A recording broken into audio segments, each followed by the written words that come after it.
Okay, recording na.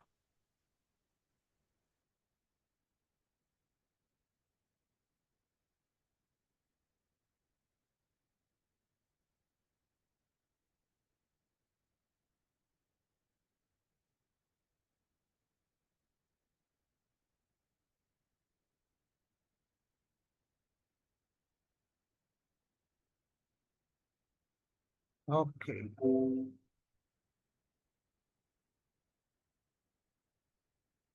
Can you hear me? Okay.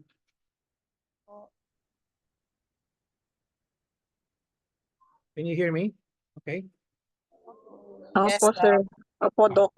Okay, we'll now start. Okay. So, first of all, I'd like to welcome everybody to this pep talk this afternoon. Please mute yourself, but always show your video picture. Sign in your name, your Facebook account, or email address in the chat box. Please include the names of companions attending with you. Use the chat box to ask questions and make comments while the pep talk is on. There'll be group pictures at the start and end of the pep talk, so please show your face in the video. As a reminder, after the pep talk, please take the online learning curve evaluation test exercise for mastery of learning and have a perfect score to get a certificate like the one shown here. So I placed the link in the chat box.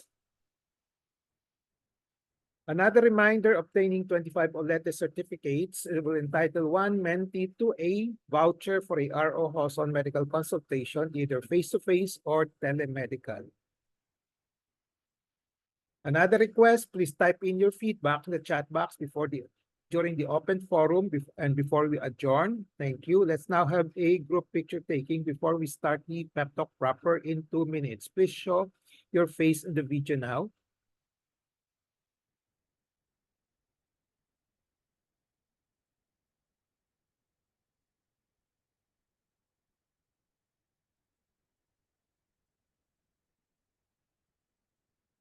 Ready? One. Bakit? Bakit meron?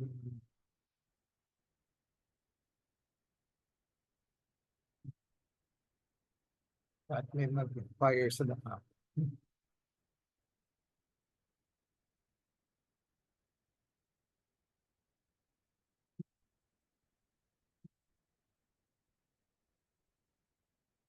Okay, ready? 1, 2, 3.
I have a patient empowerment program in which I like to empower the lay people or patients to take control in the management of their health.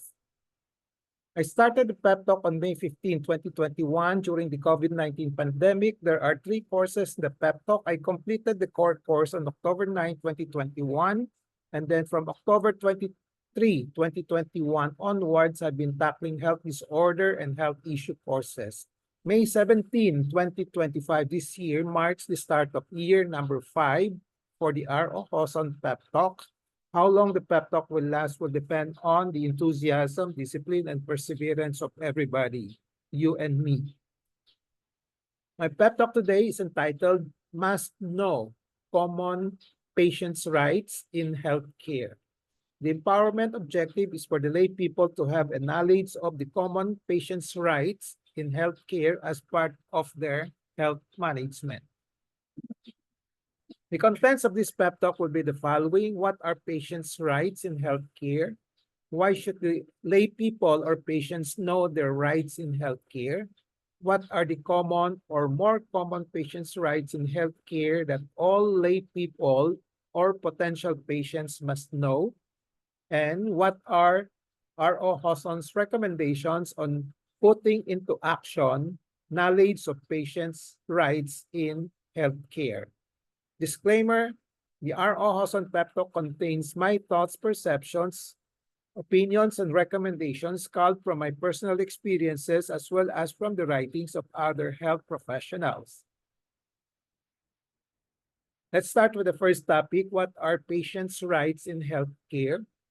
Patients' rights in healthcare refer to the fundamental principles and legal entitlements that protect individuals. We're talking about patients. Okay. Doctors can also include it when they become patients, seeking or receiving medical services or care in a healthcare system, such as in a hospital or clinic. So kasama yung clinic, kasama yung hospital. And then why should the lay people or patients know their rights in healthcare? Knowing their rights in healthcare ensure that patients are treated with dignity, respect, and fairness while receiving quality, safe, competent, and ethical care. I will expound on this in a little while.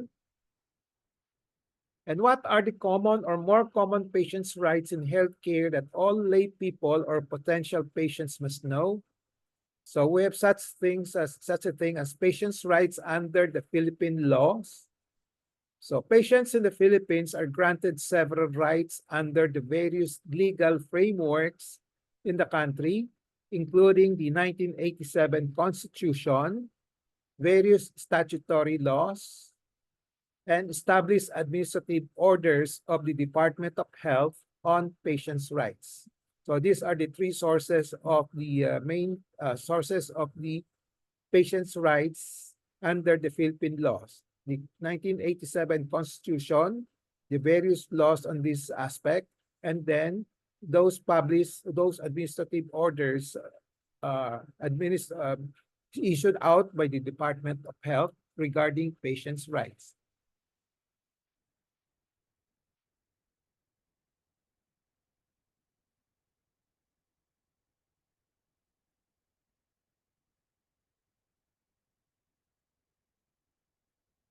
So at present, as of June 2025, there is still no official comprehensive listing in one document on the patient's rights in the Philippines. I've been looking for one, if there is one reference material that will give you a complete comprehensive listing, but I've not found one.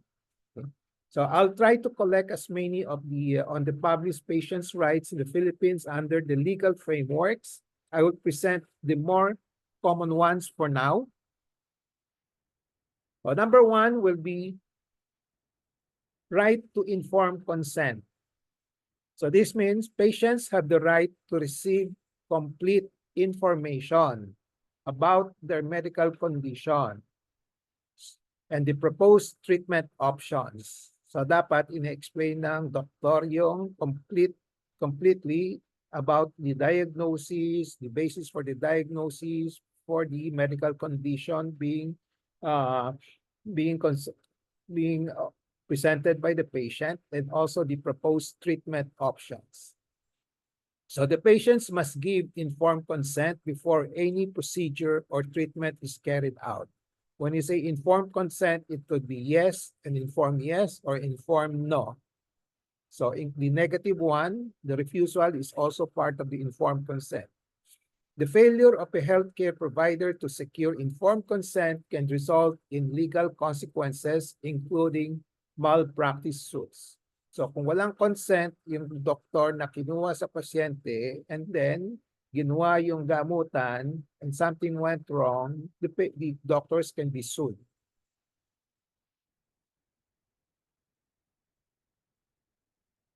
Number 2 right will be right to privacy and confidentiality.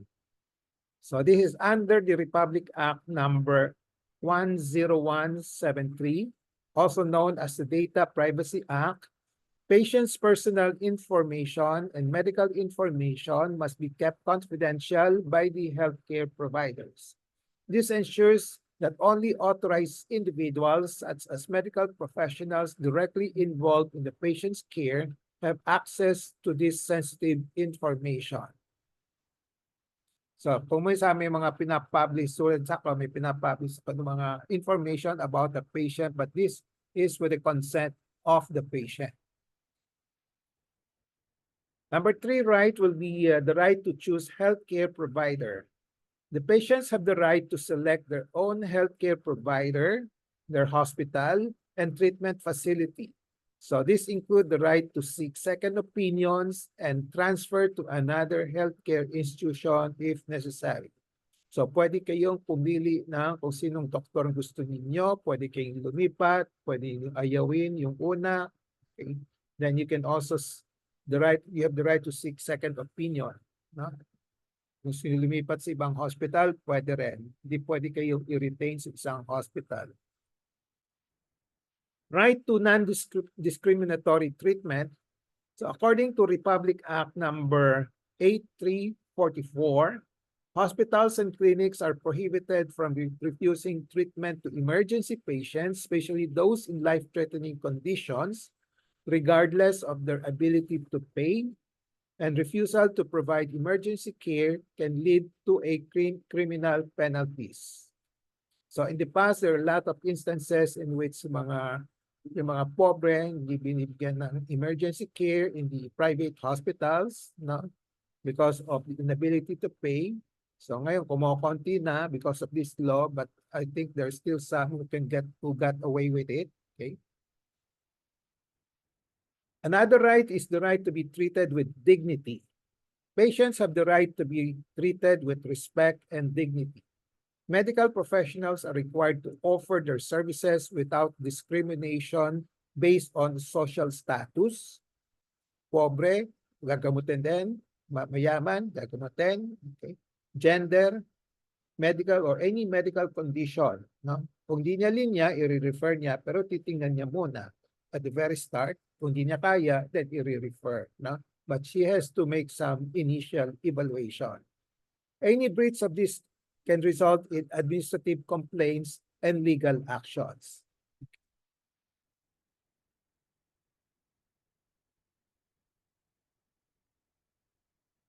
The next right is right to be informed of the hospital and treatment costs.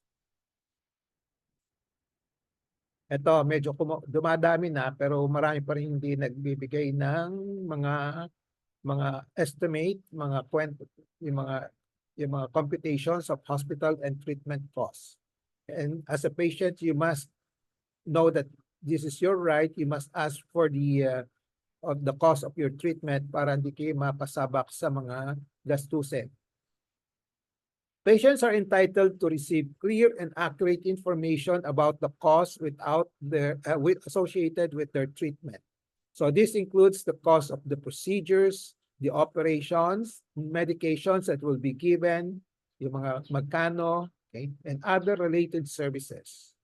Republic Act number 10606, the so-called Universal Healthcare Act, emphasizes transparency in hospital billing and charges. Right to redress and file complaints. If a patient believes their rights have been violated, they have the right to seek legal redress. Complaints can be lodged with the Department of Health, the Professional Regulation Commission, the courts, depending on the nature of the violations. So pwede kayo mag-file ng complaint to all these three mentioned agencies. There are other rights which I may not be able to cover, but let me go first to the last topic before I add more patients' rights. My last topic will be what are R.O. Hoson's recommendations on putting into action knowledge of patients' rights in healthcare. I repeat, patients, there are patients' rights under the Philippine law, and these are granted under various legal frameworks, namely the 1987 Constitution, various statutory laws, Republic Act something, and established administrative orders of the Department of Health under the topic of patients' rights. Understanding the fundamental rights empowers patients to navigate the healthcare system with confidence and ensures that they receive the best possible care while safeguarding their legal protection. So remember, you have all the rights to legal protection while you are supposed to receive also the best possible care. So know your rights as a patient and request and demand them from the physicians and other healthcare professionals and healthcare institutions such as the hospitals and clinics. When I say other healthcare professionals, you can also, that will include the nurses, the dentists, the pharmacists, okay, and other healthcare professionals beside the doctors. First, you have to know your rights as a patient before you can request and demand. If the physicians, healthcare professionals, and healthcare institutions know you know the rights, they will grant them to you automatically even without requesting and demanding. So request and demand if they are not delivering your rights.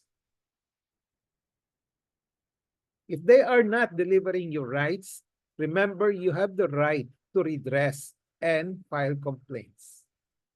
And also remember, if a patient believes their rights have been violated, they have the right to seek legal redress. Complaints can be lodged with the healthcare institution management, the Department of Health, the Professional Regulation Commission or PRC, the courts, depending on the type and nature of the violations. How to let the physicians and other healthcare professionals know that you know your patient's rights. My suggestion is that you can gently, politely, and diplomatically remind them of your rights by asking a question such as, being diplomatic, sabi mo, hindi ho ba, doktor, hindi ho ba? Then state your specific complaints rights. So if you ask that questions, matatauhan yung doctor or yung nurse or whoever is taking care of you. So this will encourage, if not force them to deliver your patient's rights. This may preempt partial and full violations of your patient's rights. Remember, not all physicians and healthcare professionals know fully the patient's rights. As I said, wala pang isang comprehensive compilation, although may tinuturo sa medical school, sa nursing school, pero hindi siya comprehensive, hindi kompleto. So, always remind and even teach them if needed.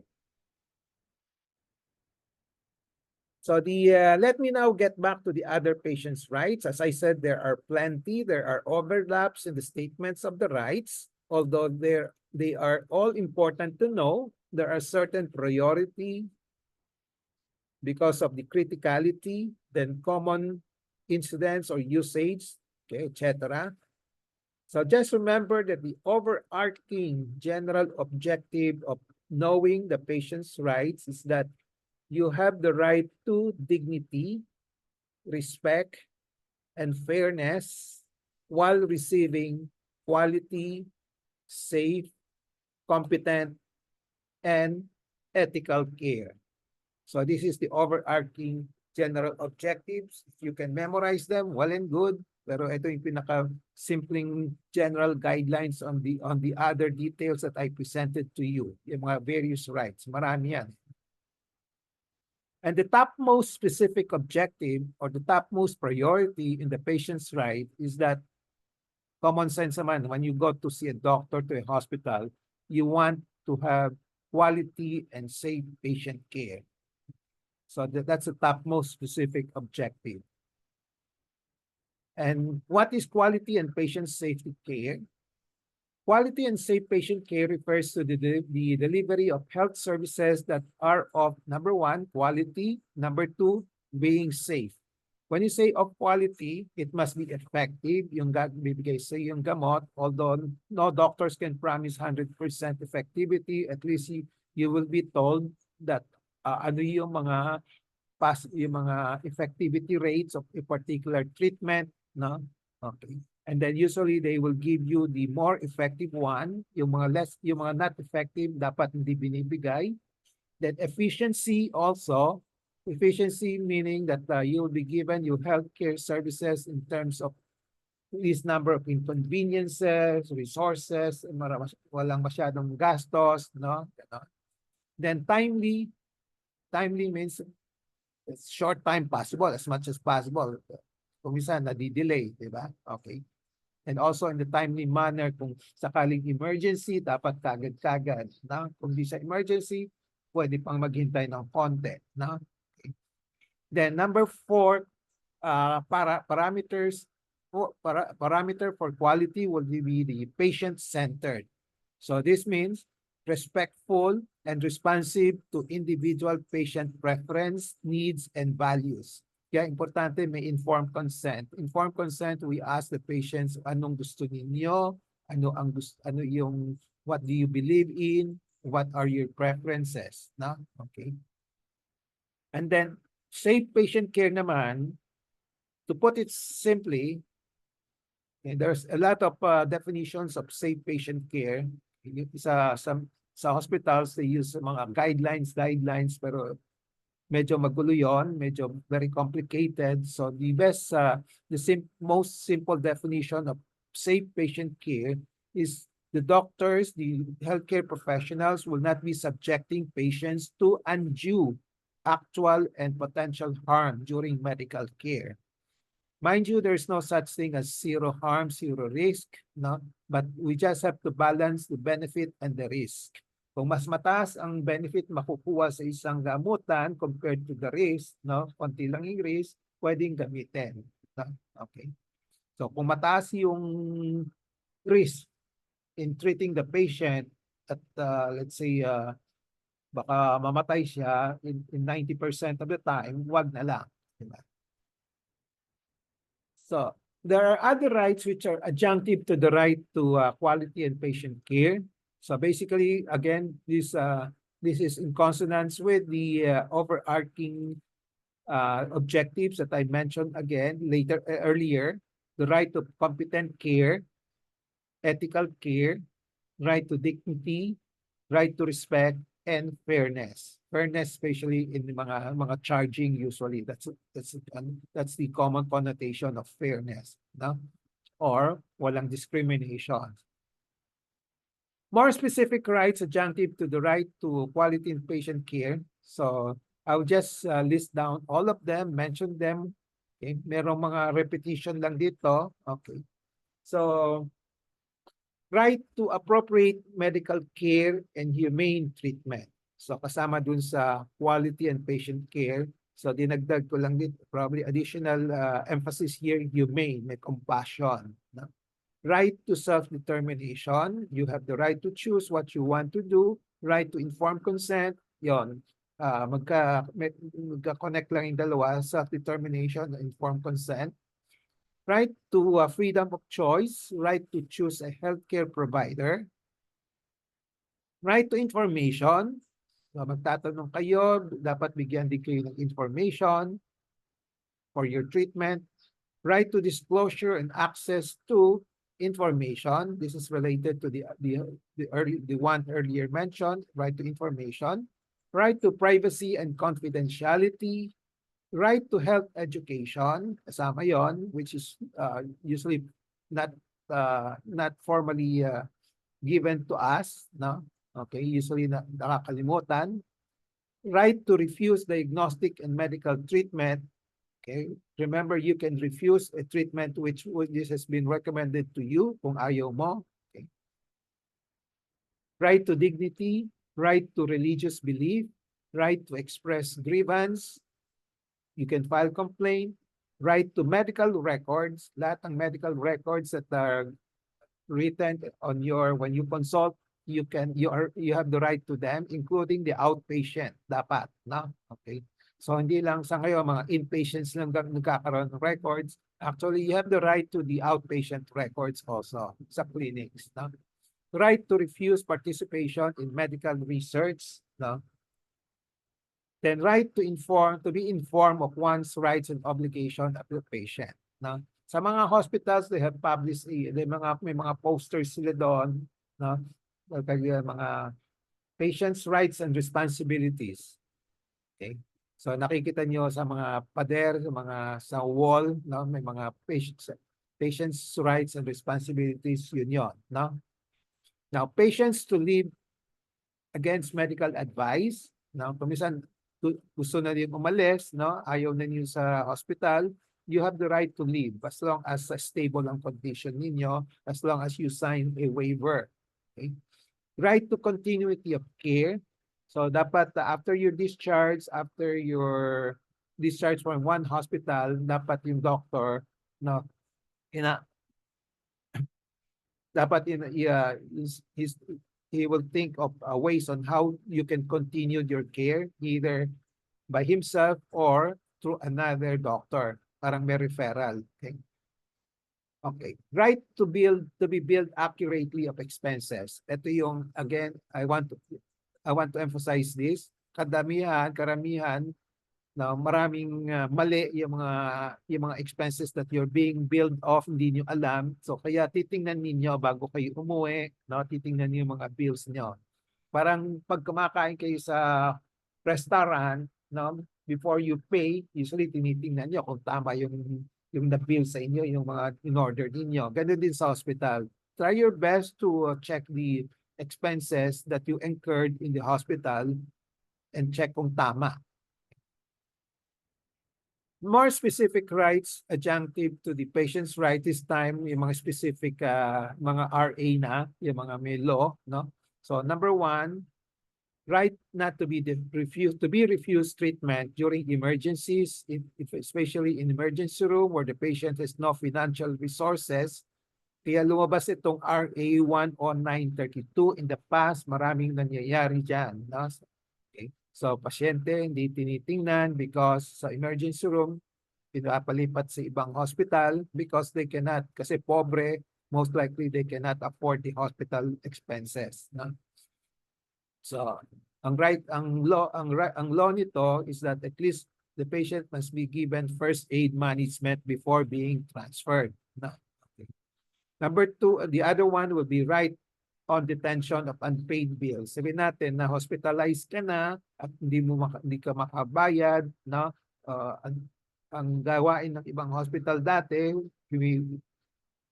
hindi niya pinapalabas yung bangkay, no, ng pasyente kung let's say namatay, ganon, o hindi pinapauwi ang pasyente until they pay the bill, no? So this is prohibited by RA 9439. So ang pwedeng gawin lang ng hospital, they can only withhold the death certificates or records of confinement, okay, until there's a settlement of the bill. Pero hindi yung bangkay, hindi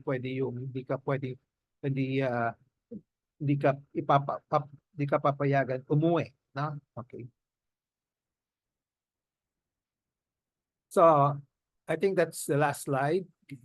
Summary takeaway, what are the patients' rights in healthcare? I've explained this. Why should the lay people or patients know the rights in healthcare? What are the common or more common patient rights in healthcare that all lay people or potential patients must know? And then what are my recommendations on putting into action knowledge of patients' rights in healthcare? Takeaway in relation to patient empowerment, be always in touch with reliable medical information on common patients' rights in healthcare.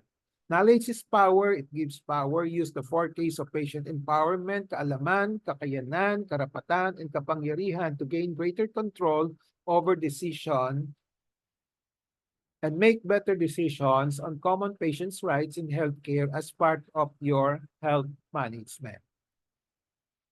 This ends my pep talk today. I hope I have empowered you to have a knowledge of common patients' rights. Common muna kasi I don't think I can give you a complete list. Okay? In healthcare, the patient's rights in healthcare as part of your health management. Before we go to the question and answer portion, reminder after the pep talk, please take the OLETE for Mastery of Learning and have a perfect score to get a certificate like the one shown here. I placed the link in the chat box. And then another reminder, obtaining 25 OLETE certificates will entitle one mentee to a voucher for a RO hospital medical consultation, either face-to-face or telemedical. And then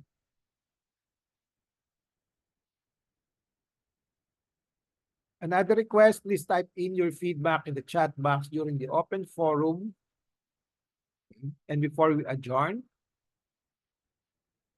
let's now have a group picture taking before we start the QA and interaction. Please turn on your video now and show your beautiful faces.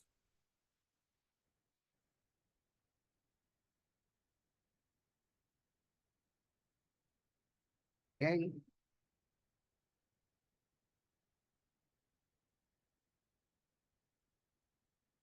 Ready? One, 2, 3.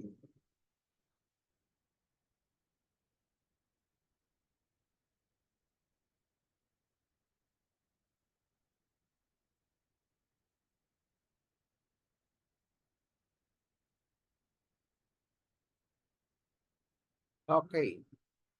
So the floor is now open for questions, comments, suggestions, consultations if you want, short consultations, sharing of experiences. Ano mga experiences niyo sa mga rights? So let's start.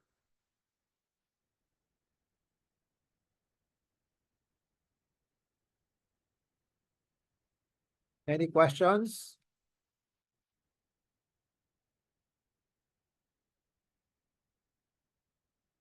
Anong experience niyo dito sa mga rights on patient care?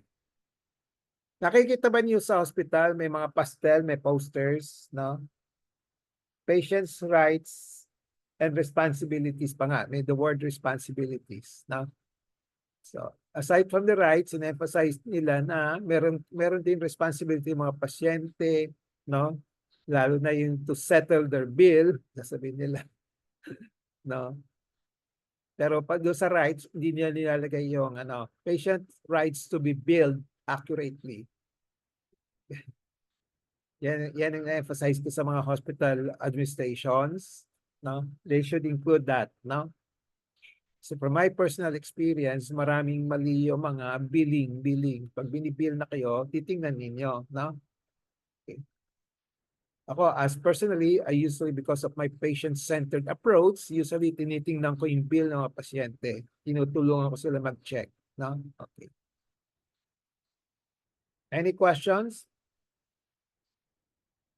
Who has been confined before?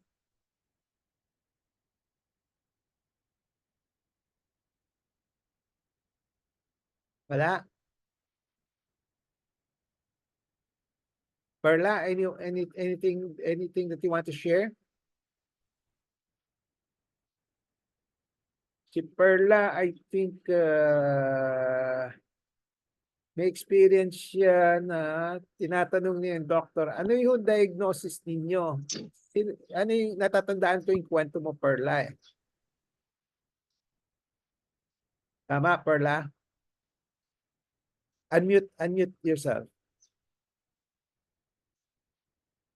Unmute. Yan. Okay na, Doc? Okay na? Yeah. I remember that incident na kinuwento mo sa akin na may natutok sa akin yung about the diagnosis. Ni-insist mo sa doktor. Doktor, nung ma-confine yung aking asawa, nung sa isang ospital, tinatanong ko kung ano ang diagnosis nila ba. Sabi yung mga nurse, ito yung diagnosis nung sabi nung kwan. Gusto ko yung initial diagnosis. Sabi ko, sinabi ko sa kanila, pinipilit na yung final. diagnosis. Sabi ko, Aha. hindi naman ito. Sabi ko, meron yung initial diagnosis. At saka yung isang doktor noon, tinitingnan niya yung bukol niya dun sa leeg, yung asawa ko. Sabi ko, doktor, tingnan niyo nga itong bukol niya kasi parang may mass. Sabi Oo. ko, Oo. parang may mass na hindi naman siya. Tapos sabi niya sa akin, paano mo alam? Sabi niya sa akin, bakit mo Oo. alam yung mga mass, mga ganyan-ganyan? Sabi niya sa Oo. akin. Doktor, meron kaming, may kilala akong doktor na meron kaming lecture tuwing Sabado, kaya naralaman ko ang mga yan, sabi ko. Kaya nagtaka nga po siya, sabi niya, bakit mo alam mga yan, yung mga mass, mga ganyan-ganyan, sabi niya sa akin. Yung sinabi ko, doktor, nag-attend ako ng lecture nyo na gano'n. Tapos minsan, yung sa ospital, pag ganun pala, pag mga halimbawa, ang bill nyo, doktor, is 100,000, tinatawagan ka na nga po nila na magbayad ka ng 50%, otherwise, ikaw na daw ang bibili sa labas. Hindi na sila magbibigay ng yun ang na-experience ko doon sa ospital na yun. Halos lahat. Halos lahat. Ganun? Oo. Ganun ba talaga, doktor? Oo, halos lahat yung policy nila kasi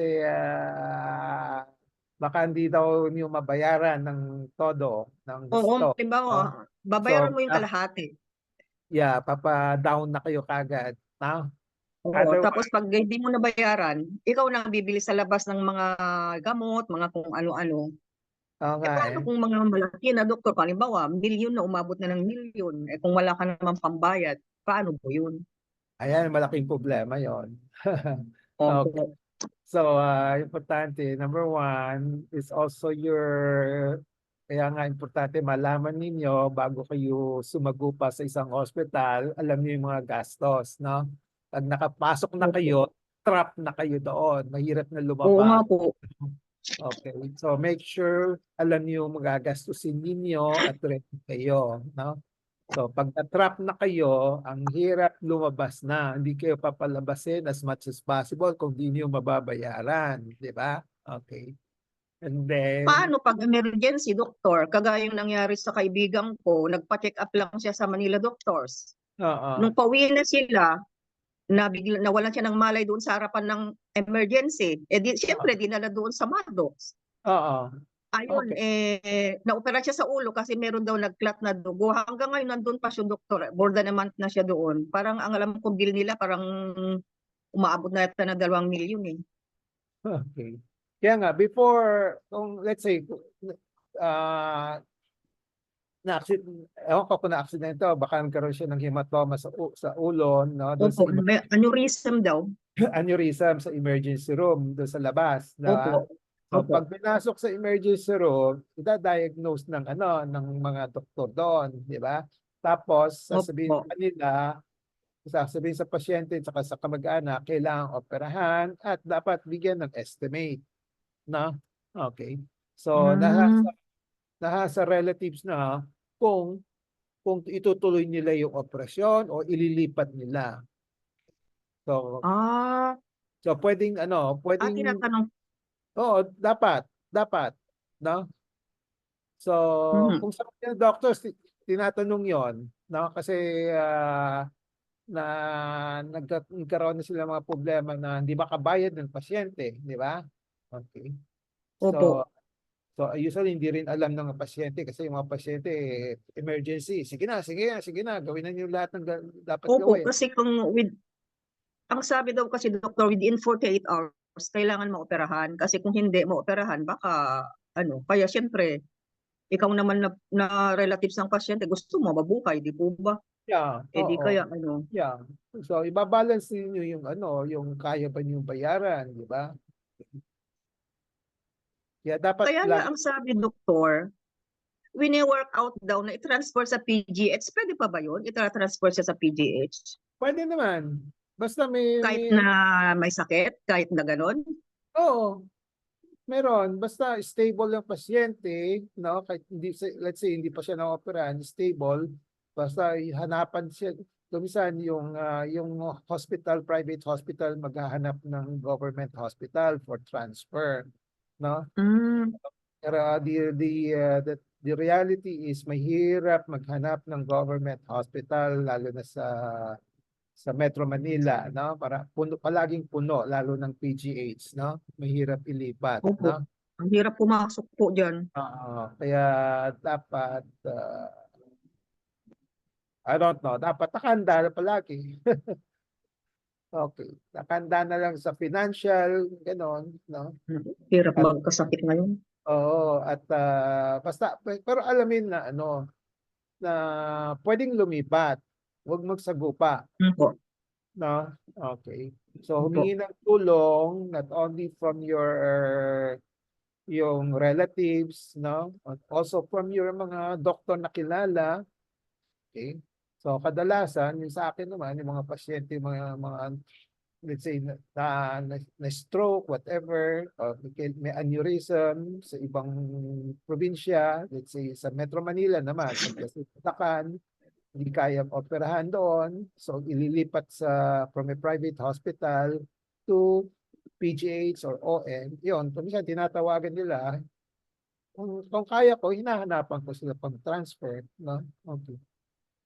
Minsan, Opo. kadalasan talagang mahirap maghanap ng palilipatan, no? Okay. Opo. So yon, no? So know your rights na ano, no? Okay.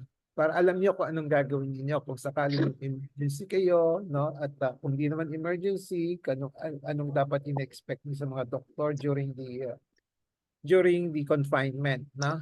Okay. Okay? Any more? Okay lang ba doktor na, halimbawa may doktor ako, tapos gusto kong magpa second opinion, third opinion, Oh, okay pwede. lang ba yun? Oh, yeah, that's your right. That's your right. Opo. Oo. Kasi Pwede. parang minsan kasi nagpunta ako diyan sa yung ospital. Since lumipat ako, sabi nung secretary nung isang doktor, ay ba't ka lumipat? Nagagalit siya ganito pag dito ka. Sabi yung secretary, doktor. Sabi ko naman, parang karapatan ko naman mamili ng doktor, sabi ko. Kasi daw yung doktor na yun, pag nalalaman daw niya na ano yung pasyente, para daw nagagalit. Ano yung mga doktor ganun talaga? Tao rin yung mga doktor, no? Nagtatampo, Opo. di ba? Opo. Okay.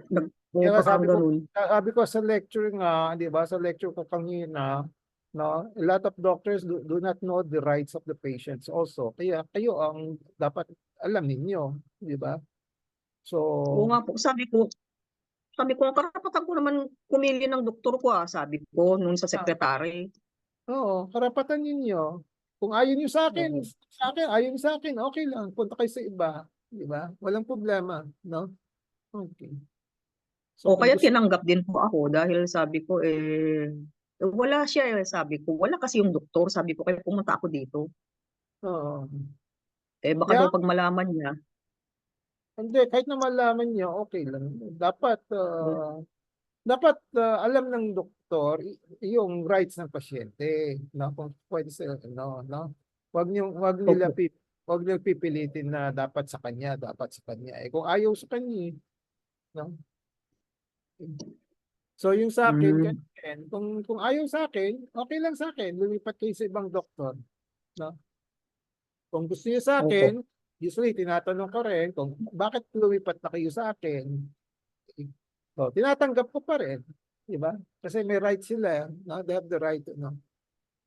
Siyempre, kung minsan, pag kilala ko yung Kasi isang, kuminsan yung minsan doktor, kasi yung doktor na yun. sige, ikaw mauna ka. Kung minsan, Minsan kasi yung doktor kasi na yung minsan ang dami niyang pinapagawa. Ang dami. Kaya sabi ko, parang ayaw ko yung ganun. Sabi ko, ang dami niyang pinapagawa na kahit hindi niya sakop. Halimbawa, nagpa-check up ako, paggawa niya TSS, kung ano, TSS, T3, T4, tapos kung ano-ano pa yung 24-hour ambulatory, mga ganun-ganun. Sabi ko, ang dami ng pinapagawa ito. Kaya yung lumipat po ako, doktor. kaya nga, you have the right to choose kung sinong doktor. That's number one, ha? Huwag kayo papap isang doktor. Doktor din ako, kaya sinasabi ko sa'yo, pag ayaw niyo sa akin, okay lang, pumunta kayo sa ibang doktor. Number two, yung mga doktor, halos lahat ng doktor may kanya-kanyang diskarte yan, no? Iba-iba, no? So, hindi pare-pareho, no? Mhm. So, As I said, you can Opo. categorize yung mga doktor into minimalist at maximalist, di ba? Okay. So, yung mga Opo. may mga doktor, karamihan ng doktor, maximalist, no? Maraming pinapagawa na pwedeng hindi kailangan, di ba? Yung minimalist naman, yung Opo. Oo nga po. kailangan lang, no?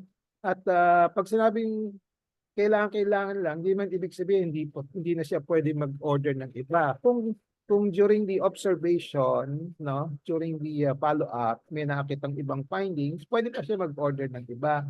Pero hindi siya biglaan na ibibigay sa iyo, baka hindi naman kailangan, di ba? Okay. Opo. So, yun ang tinatawag na minimalist, no? So, without sacrificing the quality and safe patient care, yon. So, pag Opo. quality and safe patient care, no? So, mas maganda yung pa rin, pwedeng gawin ng minimalist physician yon, no? Kung yung Opo. minimalist physician means yung kailangan lang gawin, no? Kailangan lang laboratory, no? Okay, safe pa rin yon, di ba? Kasi mayroong caveat na may ano yan, may backup siya, basta may follow up, may close observation. Parang Oo. caveat emptor. Parang Oo. Kung may nakitang bagong development, then mag-order siya ng additional test, no? Okay. Okay? Okay po, Doktor. Thank you. Okay, thank you for sharing. Anybody else want to Opo. share? Mayan, you want to share? Mayan Jose? Ay, nagulat lang ako kanina kasi narinig ko yung sabi niyo po na yung pag namatay, pwedeng ialis yung patay dun sa ospital. Kasi yung kapitbahay namin dati dito, umabot na ilang buwan, hindi mailabas sa ospital, public lang po yun. Hindi ko alam kung ano po nangyari. Public pa. Hmm? Usually private yun. Public, wala namang babayaran yung public, di ba? Babayaran ba?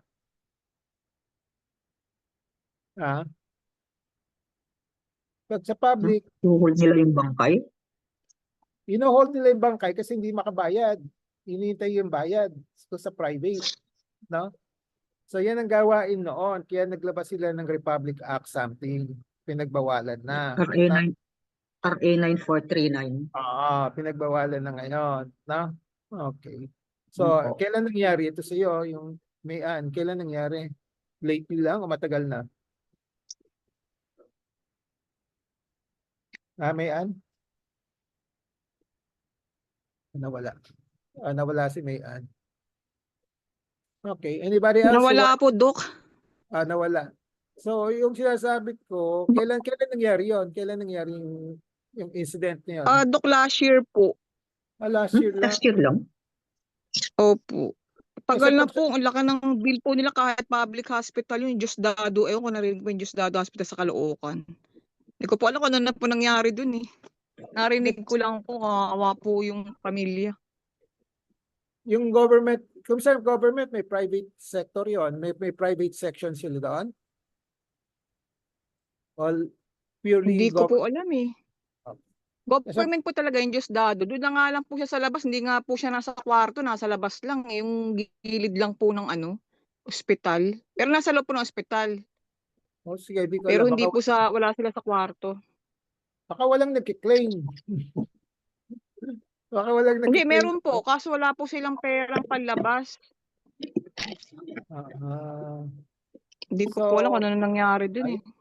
Kaya nga, turuan mo na lang kung kilala mo. Sabi mo, bawal yon, no? Pwede lang i-withhold yung death certificate. Saka yung yung yung death certificate lang, saka yung abstract. Hindi mo naman may lilibing, doktor, kung walang death certificate. Kaya nga, in a way, it's pero yung body, parang compromise lang yon. Parang yung 50% na sabi mo, Perla, yung pag wala ka ng ida-down, sasabihin sa iyo, kung pinapa-down ka, at kung di ka maka-down sa private hospital. Hindi, doktor, yung sabi ko, pag yung bangkay, na-hold yung bangkay, yeah, hindi i-hold nila yung death certificate. Hindi mo naman may lilibing yung bangkay kung walang death certificate. Tama, tama. Kaya nga Opo. parang sinircumvent lang niyon eh. Parang halos Oo, pareho parang lang. pareho lang, parang best Oo, sabi, parang parang pareho ganun lang. lang. Oo. Oo. Oo. Kaya pero parang kino-compare ko rin yung sinabi mo kanina, yung pag hindi ka maka-down, malaki na yung payment mo, utang mo, yung bill Opo. mo. No? So, dapat down ka ng 50%, ganun ganon. Pag hindi ka maka-down, sasabihin sa Opo. iyo, yung mga gamot mo sa labas na kukunin. Di ba? Sa labas na lahat. Tama? Opo. Okay.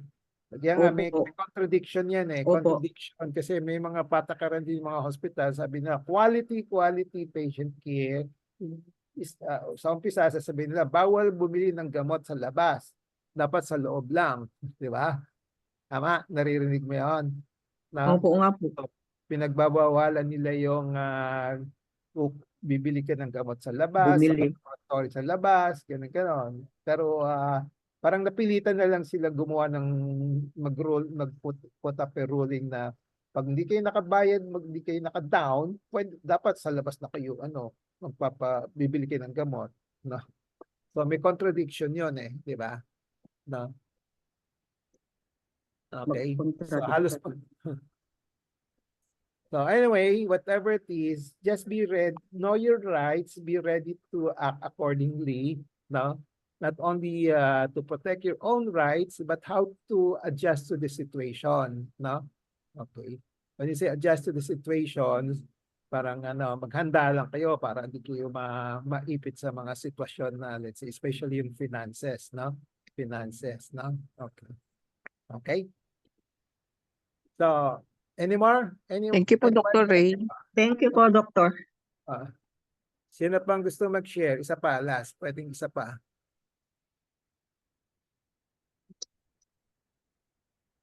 Wala na?